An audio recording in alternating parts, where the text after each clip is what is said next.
ফয়েজ আহমেদের মন্তব্য জেনে আসতে চাই। আমার মনে হয় আমাদের আজকে যে টাইটেল ঘরে বাইরে যুদ্ধাবস্থা দায় কার, সে জায়গায় আমরা জবাব পেয়ে গেছি। দায় আসলে সবার, এই গণঅভ্যুত্থানে যারা স্টেক হোল্ডার সবার দায়। কিন্তু ফারজানা শামীম পুতুল একটি কথা মেনশন করেছেন যে সবচেয়ে বেশি দায় সরকারের। সরকারকে এই একইভাবে ফিল করে কিনা? জি, আপনাকে ধন্যবাদ। সহ-আলোচকদের শুভেচ্ছা যারা দেখছেন তাদেরও। দেখুন, প্রথম কথা হচ্ছে যে মাননীয় প্রধান উপদেষ্টা যে কথাটা বলেছেন, আমরা একটা যুদ্ধাবস্থার মধ্যে রয়েছি।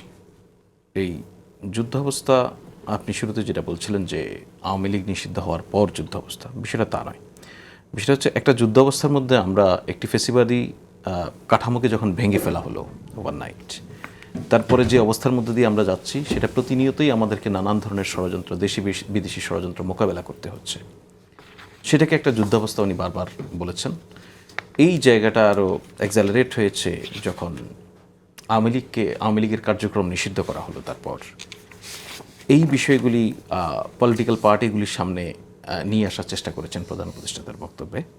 সুতরাং এই যুদ্ধাবস্থার কথা যেটা বলছেন, এই যুদ্ধাবস্থাটা আজ থেকে নয়, এটা আসলে 5 আগস্টের পর থেকেই বাংলাদেশকে ব্যর্থ করা, বাংলাদেশের সার্বভৌমত্বকে ব্যর্থ করা, বাংলাদেশের গণতান্ত্রিক আপনি বলতে চাইছেন যে আগে থেকেই ছিল, কিন্তু আওয়ামী লীগকে নিষিদ্ধ করার পর এটা বেড়ে গেছে। আরও জোরদার হয়েছে। যেখানে যে প্লেয়াররা যেভাবে কাজ করছিল বাংলাদেশকে ব্যর্থ করার জন্য, তারা আরও সক্রিয় হয়েছে নানান কারণে। যদি আপনি খেয়াল করেন দেখবেন যে তাদের নানান ধরনের কার্ড ব্যর্থ হয়েছে, তাদের সংখ্যালঘু কার্ড ব্যর্থ হয়েছে, তাদের 7 সিস্টার্স কার্ড ব্যর্থ হয়েছে, তাদের চায়না কার্ড ব্যর্থ হয়েছে, কিন্তু তাদের কিছু কিছু কার্ড কিন্তু খুব কাজে লেগেছে। আপনি দেখুন, মুশকিলটা হচ্ছে কি? মুশকিল হচ্ছে যখন আপনি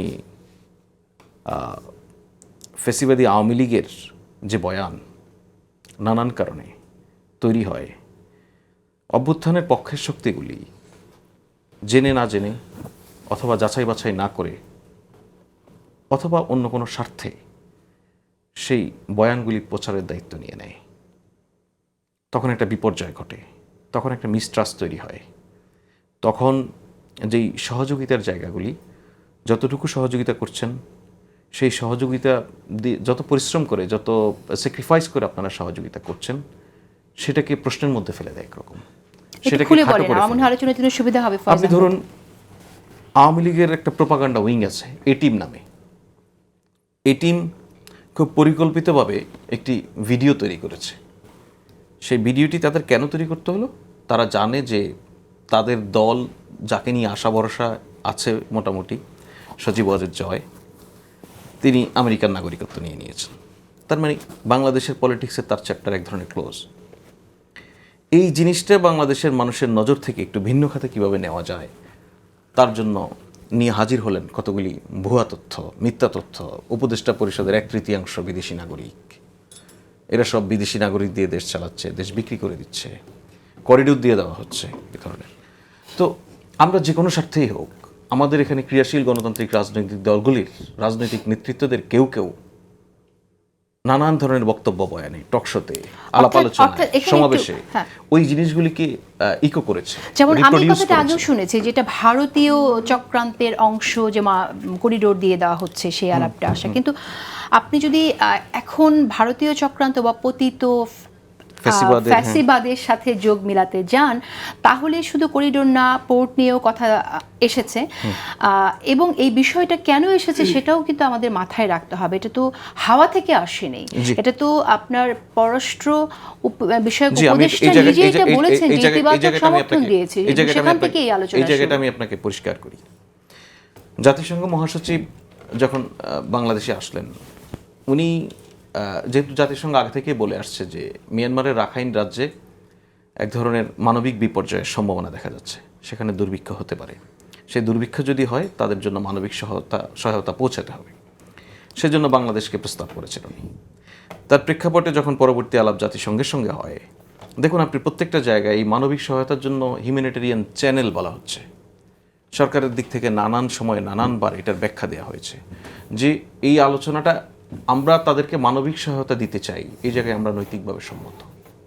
কিন্তু এই আলোচনাটা যদি আপনি আরও অনেক দূর অগ্রসর হতে চান, কী পর্যায়ে হবে, সেখানে কারা গ্রহণ করবে, কাদের মাধ্যমে এটা বিতরণ হবে, সবগুলি পার্টি এর সঙ্গে এগ্রিড থাকবে কিনা, সেই বিষয়গুলি নিয়ে আমাদের দেশের স্টেক হোল্ডারদেরকে আমাদের আলোচনা করতে হবে।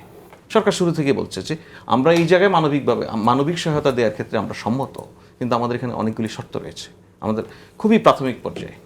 তারপর আমরা দেখলাম যে ভারতের একটি স্বীকৃত প্রোপাগান্ডা বা গুজব ছড়ানোর জন্য স্বীকৃত নর্থ ইস্ট নিউজ, সেখানকার একজন সাংবাদিক চন্দন নন্দী, যিনি দীর্ঘদিন থেকে মানে মিথ্যা বানোয়াট বাংলাদেশ নিয়ে প্রচুর তথ্য ছড়িয়ে আসছেন, ওই ওয়েবসাইটের অধিকাংশ সংবাদই বাংলাদেশ নিয়ে হয় গুজব। উনি বললেন যে বাংলাদেশ সরকার সম্মত হয়েছে ভারতে মিয়ানমারকে করিডোর দিয়ে দেওয়ার জন্য। দেখুন প্রেক্ষাপটটা বিবেচনা করুন, সেখানে কার জন্য হচ্ছে? আমেরিকার জন্য। আমেরিকা সোলজার সেখানে যাবে, এখান থেকে অস্ত্র যাবে, এই ধরনের একটা অবস্থা ওই ভারতীয় গণমাধ্যম বলছি না, ওটা একটা প্রচার মাধ্যম, সেখানে প্রচার হলো।